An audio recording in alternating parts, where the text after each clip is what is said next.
Halo Bapak Ibu dan teman-teman semuanya, selamat datang kembali di acara Inspiring Talk Show Praswul Day 2021 Chart Your Future. Hari ini bersama saya Javier Lukito, saya ingin menjelaskan kembali sedikit mengenai Chart Your Future. Apa sih Chart Your Future ini di balik tema ini ya? Karena di kampus Universitas Prasetya Mulia, kami menciptakan ekosistem pendidikan yang terintegrasi bagi para mahasiswa untuk mempersiapkan para mahasiswa di masa depan. Melalui apa? Melalui kolaborasi. Kolaborasi seperti apa? Banyak, mulai dari generate ideas hingga initiate real projects dengan berbagai pihak, supaya para mahasiswa dapat memetakan karir yang dituju lebih awal, termasuk dengan berbagai pilihan program yang sesuai dengan perkembangan zaman dan kebutuhan industri di masa depan. Sejalan dengan hal itu, maka tahun ini kami kembali mengadakan Prasmul Day Chart Your Future. Pada Inspiring Talk Show kali ini, kita akan membahas topik yang sangat menarik, yakni money management, realistic tips to allocate it wisely. Kita hari ini sudah kehadiran narasumber yang hebat. Kita akan sambut Kevin Reviro. Halo Kevin. Hai Javier, apa kabar? Baik. Jadi kalau saya sekarang ini saya mahasiswa aktif di S1 Branding, kalau Kevin di S1 Finance ya, betul ya? Betul. Oke, untuk mengawali perbincangan kita hari ini, Kevin boleh silakan dikenalkan dulu profil dan juga kesibukannya saat ini. Halo semua, jadi saya sama kayak Javier, saya itu seangkatan nama Javier. Saya itu di Finance angkatan 2018, dan saat ini kesibukan saya sih hanya kuliah aja sambil ikut berbagai organisasi, karena di Prasmul itu banyak sekali organisasi-organisasi, dan saya tergabung di salah satu organisasinya, yaitu di Investment Club. Investment Club ini apa? Investment Club itu adalah organisasi yang berada di bawah Himpunan Mahasiswa Finance and Investment Society atau FIS. Ini adalah himpunan mahasiswa jurusan S1 Finance. Dan ini kita fokusnya adalah untuk meningkatkan literasi keuangan di masyarakat, literasi finansial. Tapi khususnya kita menekankan pada berinvestasi di pasar modal. Oke, jadi ini mungkin Kevin begini-begini duitnya banyak nih kayaknya ya, banyak investasi nih. Enggak, baru mulai juga kok. Jadi Kevin ini sedikit merendah tadi, sebetulnya dia bukan hanya tergabung, tapi sebetulnya dia adalah ketua dari investment club itu sendiri. Betul ya Kevin ya? Iya betul, saya ketuanya kebetulan. Oke. Kalau gitu kita langsung bahas nih mengenai literasi keuangan ini dengan judul Money Management Realistic Tips to Allocate It Wisely. Jadi bagaimana kita menempatkan uang yang kita miliki di pos-pos yang bisa kita alokasikan. Ada satu quotes menarik nih. Life is much easier when you have a good financial skills nih. Nah, sebetulnya secara sederhana kemampuan keuangan seperti apa yang dimaksud di sini, Kevin? Life is easier when you have good financial skills ya. Berarti akan lebih gampang kalau kita punya kemampuan finansial. Saya sendiri setuju dengan statement ini karena apa ya? Karena ini ujung-ujungnya kembali ke uang gitu ya. Ketika kita punya uang gitu ya, apalagi semua mahasiswa tentunya pasti looking for money ya. Nanti kalau udah lulus dari kampus pastinya kan. Dan dengan uang kita bisa memperoleh apa-apa yang mungkin kita inginkan. Nah, jadi sebenarnya sih kembali lagi ke istilah ini. Javier sendiri pernah dengar nggak sih istilah dari sandwich generation? Pernah, tapi mungkin boleh lebih dielaborasiin lagi, Kevin. Nah ya, jadi sandwich generation itu adalah keadaan di mana kita akan menanggung beban orang tua kita di masa pensiun. Jadi kayak orang tua kita itu masih akan tergantung sama kita, anak-anaknya, ketika sudah masa pensiun. Hal ini biasanya terjadi di negara-negara berkembang, termasuk di Indonesia gitu ya. Kan kita pasti sering ya melihat atau kenyataan di sana bahwa kakek dan nenek kita sekarang karena dia sudah tidak bekerja lagi, udah pensiun, maka kita yang harus membantu untuk menyambung hidup kakek dan nenek kita. Nah, itu terjadi sering kali di Indonesia dan juga terutama di negara-negara berkembang. Jadi, di mana untuk good financial skills ini sebenarnya menurut saya adalah kemampuan ya bagaimana kita bisa merancang financial planning ini supaya kita bisa menghindari sandwich generation itu, supaya kita bisa achieve personal economics satisfaction kita bisa achieve apa yang kita inginkan, kebutuhan dan keinginan kita tanpa kita bergantung dengan orang lain, supaya tentunya hidup kita bisa lebih mudah kalau misalnya kita nggak bergantung dengan orang lain dan dengan punya kemampuan perencanaan keuangan yang baik ini. Oke. Menarik sih. Jadi maksudnya jangan sampai karena kita terjepit nih, terhimpit seperti sandwich. Jadi misalnya duit yang kita dapetin itu ya habis untuk menghidupi keluarga-keluarga kita yang mungkin sudah pensiun gitu ya maksudnya, Nah, Kevin. betul. Itu maksudnya, Javier. Nah, jadi what should we do nih agar kita terhindar dari sandwich generation ini dengan financial planning aja kan duit kita nggak bertambah tuh. Jadi apa yang harus kita lakukan? Nah, tentunya dengan financial planning ini pastinya kita perlu nanti ada yang namanya budgeting nih. Kita tuh gimana kita mengatur budgeting kita dulu. Jadi apa aja sih yang perlu kita perhatikan dalam kita nanti menyusun budgeting kita. Yang pertama itu ada kita harus tahu dulu nih gimana situasi finansial kita sendiri. Kita harus tahu dulu nih bagaimana sih pengeluaran dan juga pemasukan yang kita keterima. Nah, itu gimana? Biasa kita tuh tracking, kita tracking expense kita. Kita kayak bikin G-Sheets. Kalau saya sih bikin Excel gitu, saya tracking dulu nih pengeluaran saya dan juga penerimaan saya tuh selama sebulan tuh kayak gimana sih. Dan ini juga saya dapatkan di mata kuliah Personal Finance di jurusan S1 Finance, di mana saya waktu semester 5 kemarin, saya diminta untuk membuat perencanaan keuangan. Dan ini yang dilakukan di mata kuliah tersebut, di mana kita melihat mencoba untuk merencanakan masa depan kita bikin pengeluaran dan juga pemasukan kita, lalu kita lihat di sana gimana sih dengan kita develop. Pertama kita develop dulu, terus kita develop dulu goals kita apa, kita lihat goals kita ke depannya. Misalnya kita pengen beli mobil di umur sekian, di umur 20. Misalnya kita pengen nikah di umur sekian, itu kita sudah rencanakan di mata kuliah ini. Dan kita melihat bahwa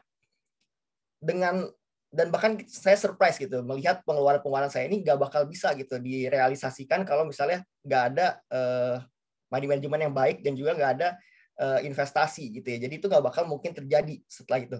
Jadi kita lihat dulu nih, setelah kita tracking expense kita, maka kita bisa melihat nanti kira-kira expense kita yang bisa di-cut yang mana sih? Apa sih expense kita yang paling besar? Dan apa sih expense kita yang sebenarnya nggak perlu-perlu amat? Nah, dari situ kita bisa mulai berhemat dari pengeluaran. Kemudian dari pemasukan. Ya mungkin sekarang kita masih pemasukan mengandalkan uang jajan dari orang tua misalnya kayak uang jajan dan juga mungkin orang tua kadang-kadang ngasih uang lebih buat apa lagi gitu. Tetapi di mana di sini kita juga fokus untuk meningkatkan pendapatan kita. Bagaimana sih cara meningkatkan pendapatan itu? Tentunya pendapatan bisa ditingkatkan secara dari vertikal dan juga ada horizontal. Vertikal gimana? Vertikal itu kita increase skills kita nih supaya misalnya kita punya skills baru sehingga kita bisa direkrut dan juga kita bisa mendapatkan tambahan penghasilan gitu. Dan juga kalau misalnya yang horizontal, kayak misalnya kita coba nih bisnis-bisnis lain gitu. Kayak kita misalnya sekarang kan kita mahasiswa, mungkin kita sambil magang atau sambil kemana-mana gitu. Jadi untuk menambah penghasilan kita. Nah itu dia. Kenapa? Jadi poin pertama kalau kita dalam budgeting ini sendiri adalah kita harus bagaimana cara kita untuk meningkatkan penghasilan kita, tetapi kita harus juga menekan sebesar-besarnya pengeluaran yang kita punya. Seperti itu, Javier. Oke, jadi selain kita fokus untuk mengecilkan pengeluaran, tapi kita juga harus berfokus ya gimana cara kita bisa membesarkan pendapatan kita gitu ya tadi ya. Betul. Oke, tapi misal gini nih, mungkin teman-teman yang di rumah juga jadi terinspirasi nih oleh apa yang udah lu share gitu ya, Vin ya. Teman-teman jadi kepikir nih, aduh gue juga pengen nih, gue pengen mulai nih untuk manage my money gitu ya. Nah, step pertamanya itu setelah budgeting, kemudian apa? Dan mungkin apa sebetulnya yang harus kita persiapkan dulu sebelum kita mulai budgeting gitu? Apa aja yang harus kita siapin? Oke, yang pertama tentunya sebelum kita budgeting, seperti yang tadi udah dibilang, kita determine dulu current financial condition kita ketahui dulu. sekarang kondisi finansial kita gimana, pengeluaran kita tracking semua gimana, dan juga apa yang bisa dikurangi. Kemudian yang kedua, kita lakukan yang namanya budgeting rules. Nah, di sini ada budgeting rules. Ada yang terkenal tuh biasanya 50-30-20. 50-30-20 itu maksudnya apa? 50% kita alokasikan untuk membayar kebutuhan kita, needs kita. 30% kita gunakan untuk membayar wants kita, keinginan kita. Dan juga 20% kita gunakan untuk savings. Atau di sini investasi termasuk. Nah, itu biasanya itu rules yang paling terkenal ya, 50-30-20.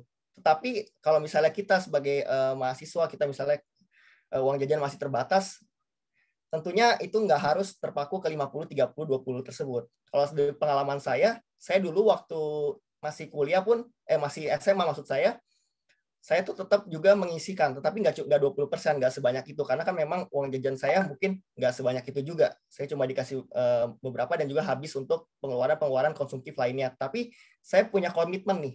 Jadi angka awal yang perlu teman-teman perhatikan, yang pertama komitmen.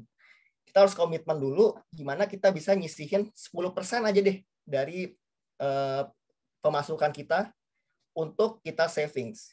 Dan itu benar-benar harus dilakukan, karena seperti yang tadi saya bilang, setelah saya bikin perencanaan keuangan saya, itu nggak bisa kalau misalnya kita tuh nggak lakukan savings. Itu nggak bakal bisa kalau misalnya kita nggak investasi untuk mencapai financial goals kita sendiri.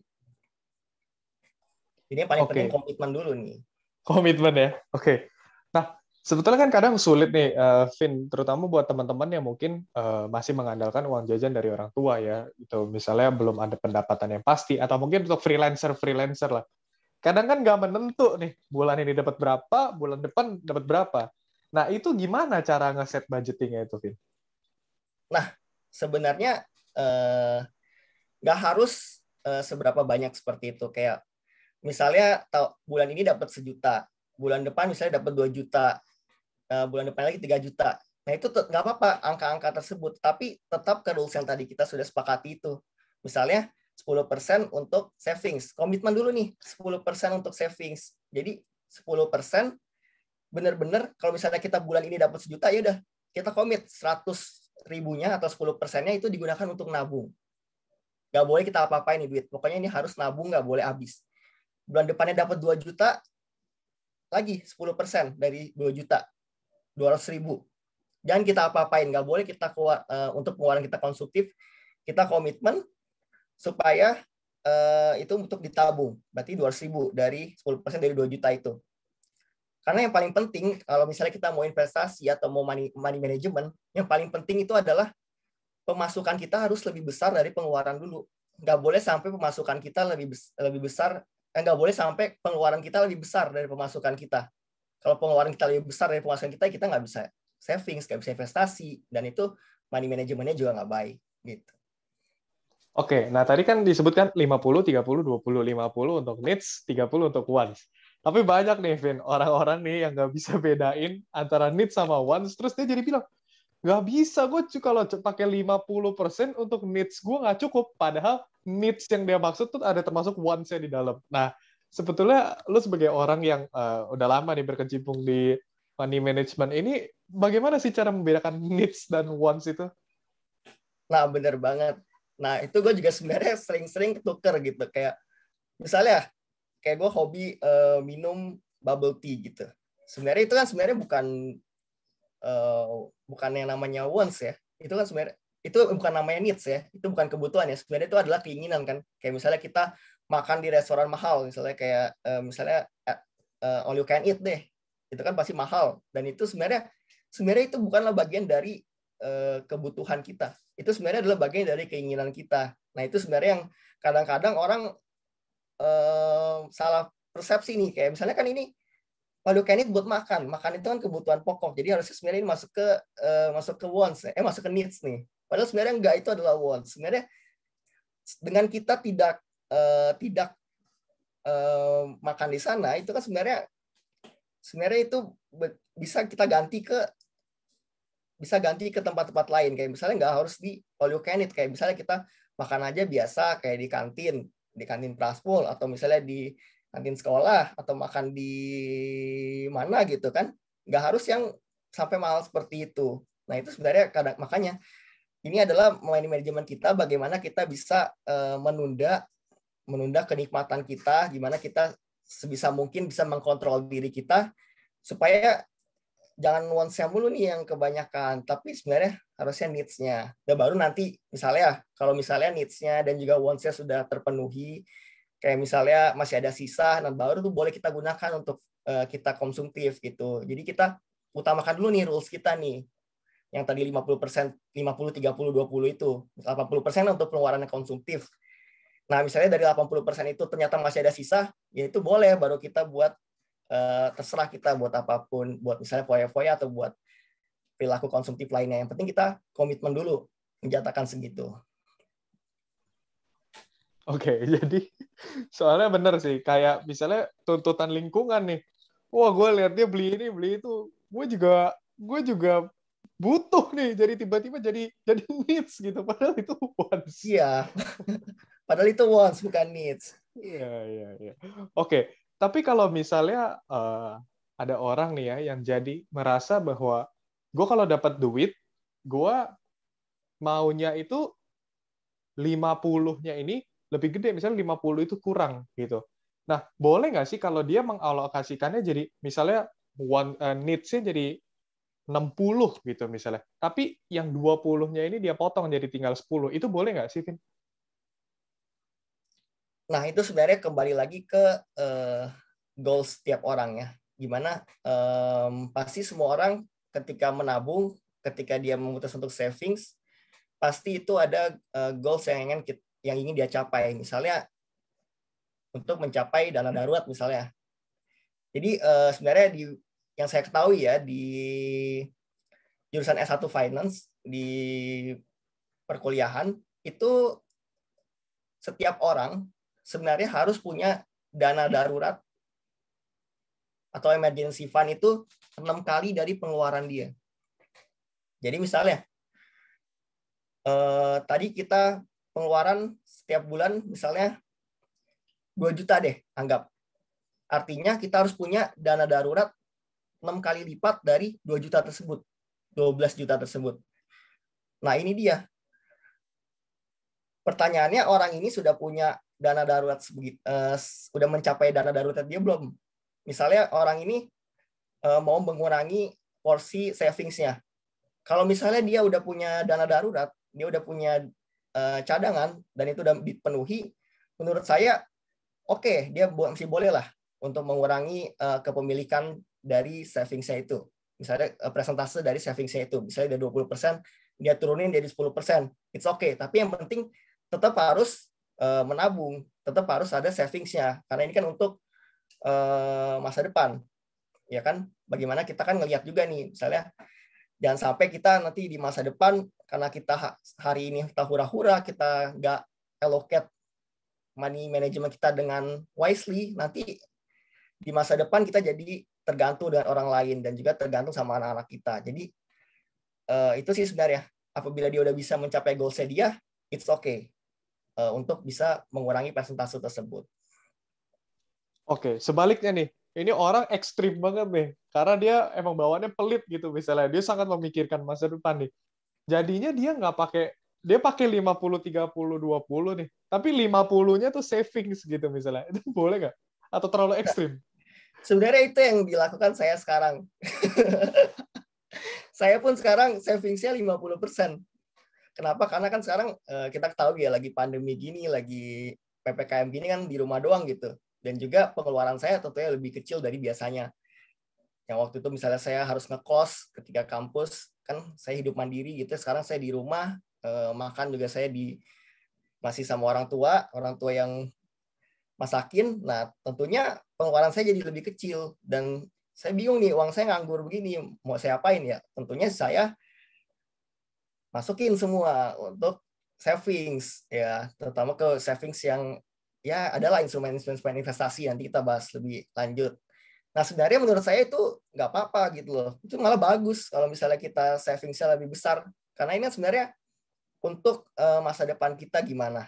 Gimana kan saya kan udah bilang tadi, Saya tuh sebenarnya nggak bisa loh. Saya udah planning nih, mau beli mobil di umur sekian, mau beli rumah di umur sekian.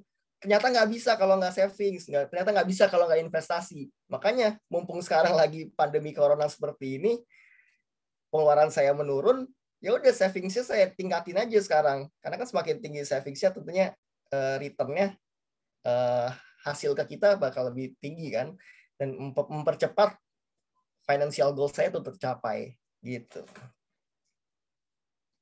Nah, tapi gini, Vin, permasalahannya.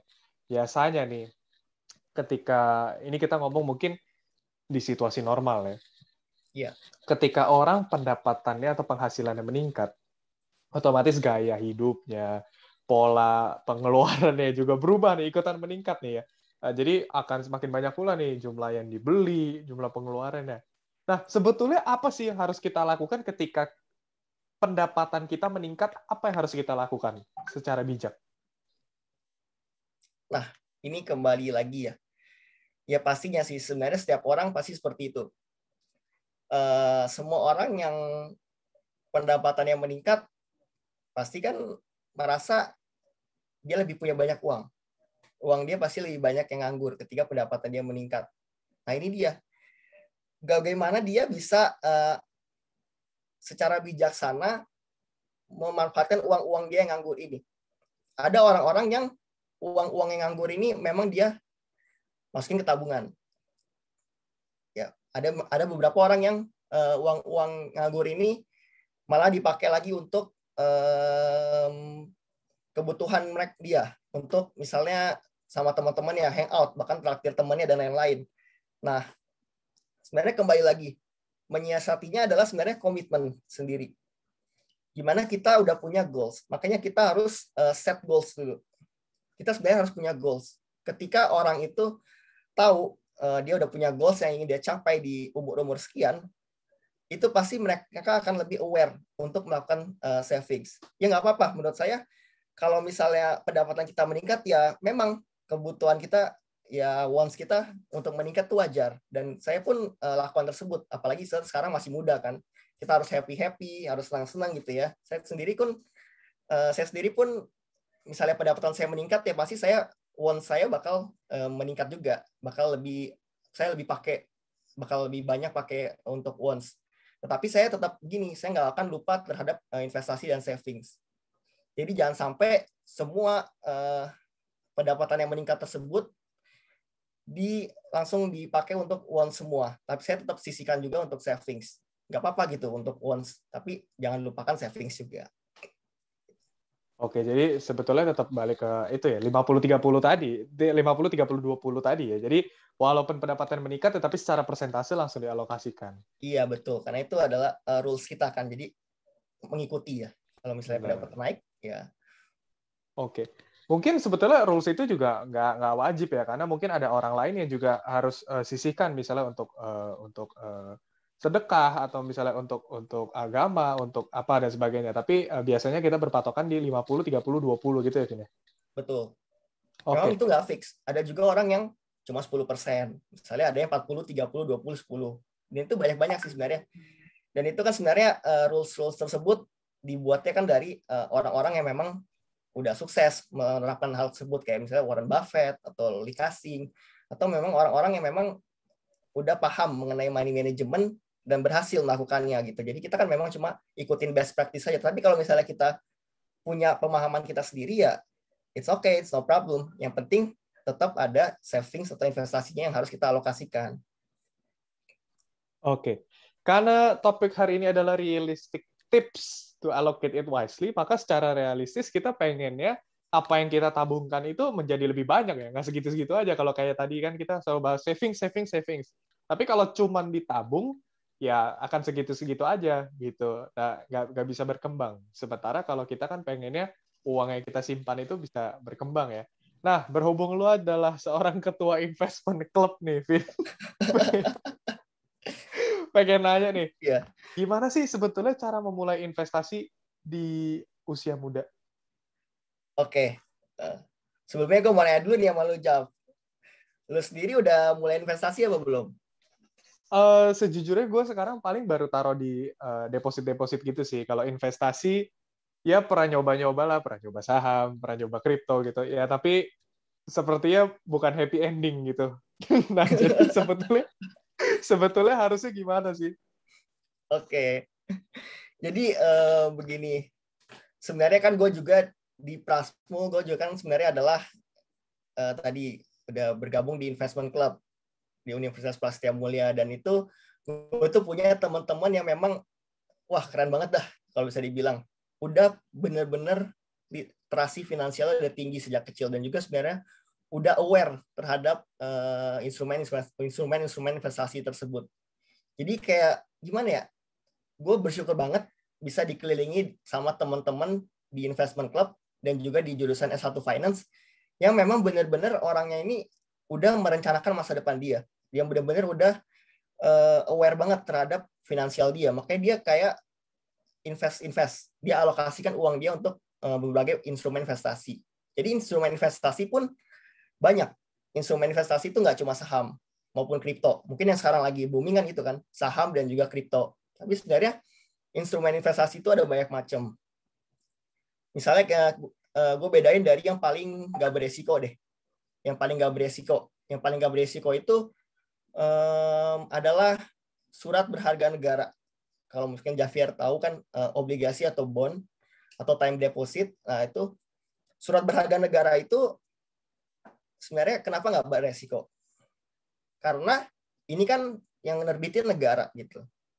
Semungkin apa gitu negara bangkrut. Bahkan hampir nggak mungkin ya negara tuh bangkrut. Jadi itu sebenarnya salah satu instrumen yang nggak beresiko. Kemudian juga ada deposito. Deposito di bank. Yang juga mungkin tadi Javier udah sempat mention, investasi di situ juga.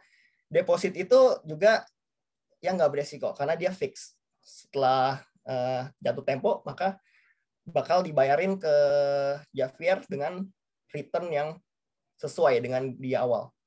Kemudian juga ada, kemudian kita kenal yang lebih medium, yang lebih resikonya sedang, itu ada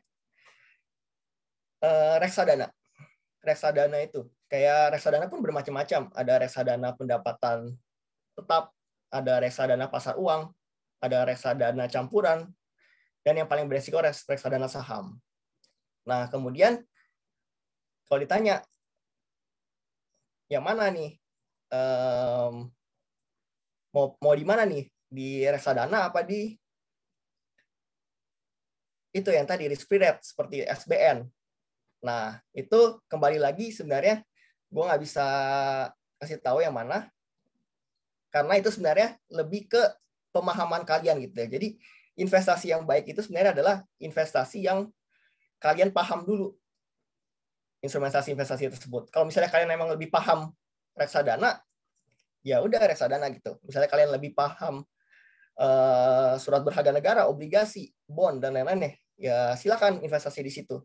Kalau misalnya kalian lebih paham mengenai emas, properti, dolar di valuta asing ya sudah silakan investasi di sana gitu. Tapi dan juga yang terakhir tadi ada yang resikonya besar yaitu saham dan juga kripto. Dan saya kebetulan lebih banyak di sana. Saya lebih banyak di saham dan juga kripto. Karena memang saya kan udah ikut investment club nih.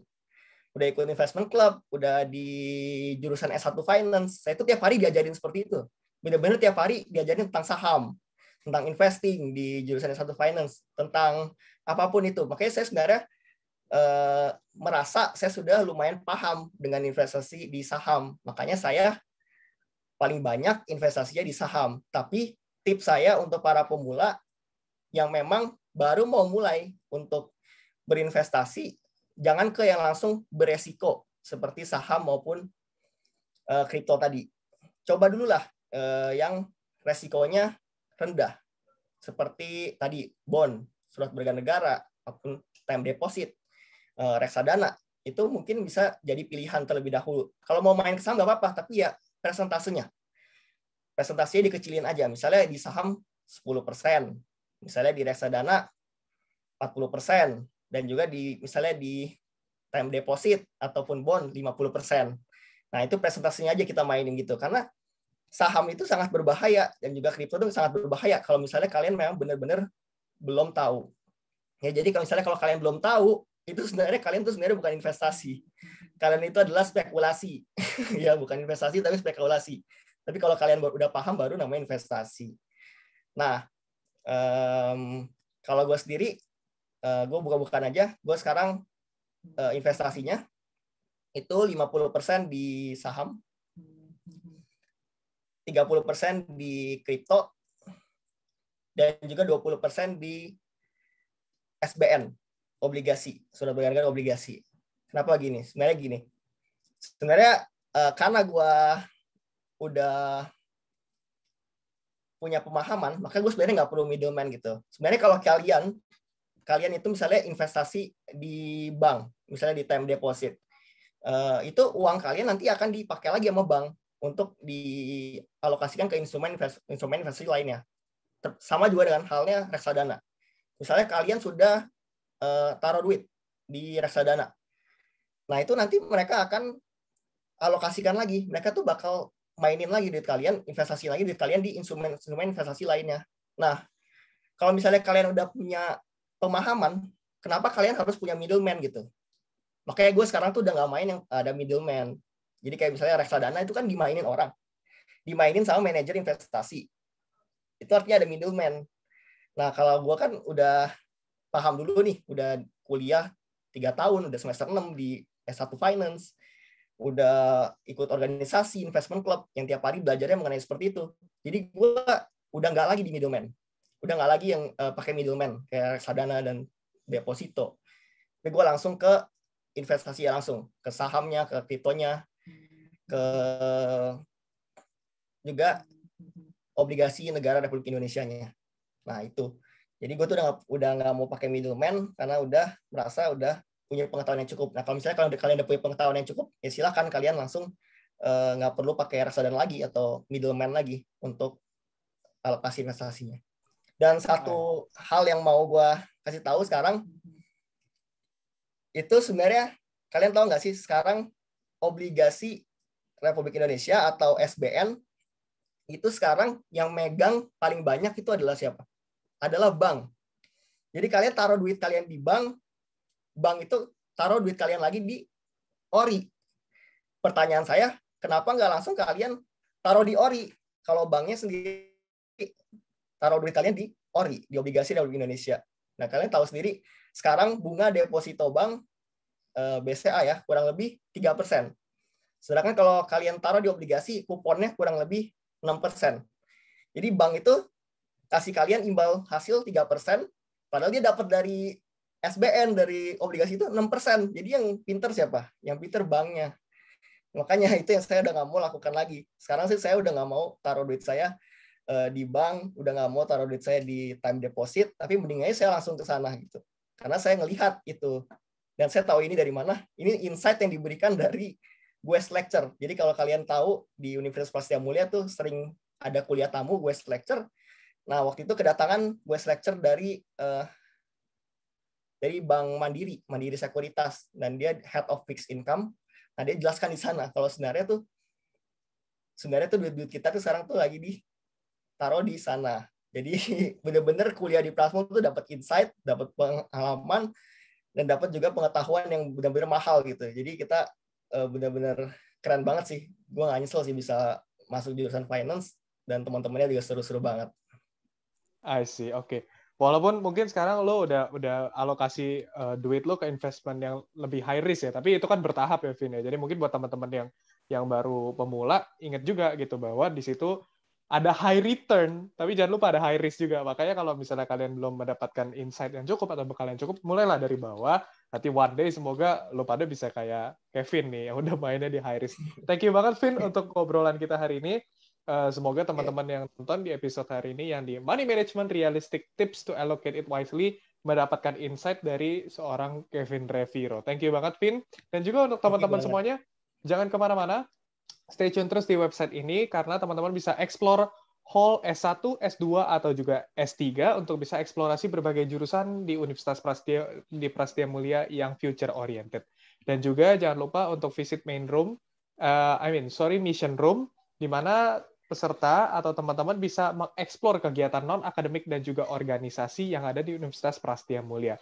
Ikuti juga mini games yang seru di dalamnya, dan teman-teman kalau mendapatkan skor yang tertinggi, bisa berkesempatan mendapatkan hadiah menarik dari Universitas Prastia Mulia. Dan yang terakhir, jangan lupa untuk cek schedule Inspiring Talk Show berikutnya, ada di Hall Inspiring Talk Show. So, thank you udah menonton Inspiring Talk Show hari ini. Saya Javier Lukito, pamit undur diri. Thank you.